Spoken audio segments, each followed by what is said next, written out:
Why did a dad's deceptions lead to murder? We are pulling back the curtain on the multiple personas of jailed dad Ross Harris. He is accused, of course, of murdering his toddler by intentionally letting the little boy bake to death while trapped inside a hot car all day, a torturous death. The whole description of him a second ago as morally bankrupt and a character out of Animal House just does not gel with the guy I knew. You know, he's a very responsible, decent, appeared by all indications to love his child.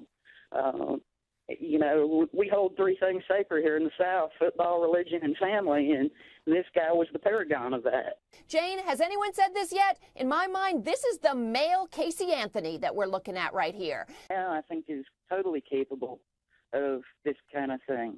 The Ross I knew, again, was not, but, you know, clearly we've got a bunch of different personas going on, and I just think he wanted out, and he thought this was the best way. Twists and turns, dramatic ones in the hot car death investigation as the dead toddler's mother lawyers up.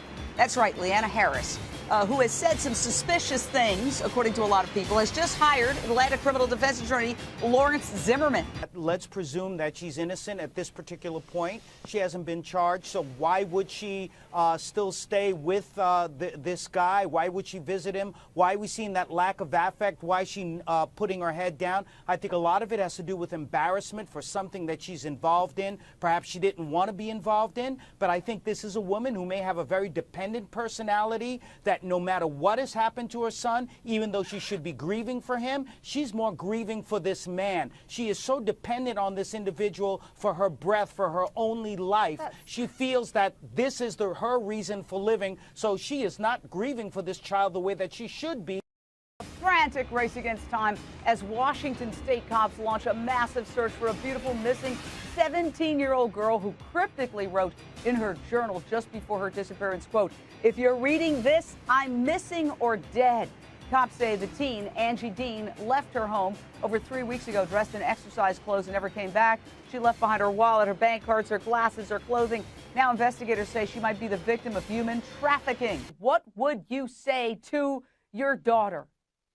We're here for you. Your whole family is here for you. There's a huge group of people looking for you, who love you, who can help you out of anything you're in.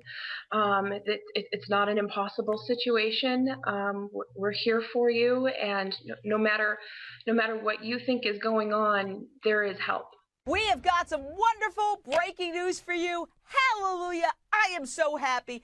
It's not every day that we get to report happy endings on this show. And so when I heard that this woman who we covered last night, this 17-year-old who had disappeared 3 weeks ago from her home in Washington state, had been found safe and sound just moments ago, it makes me so happy.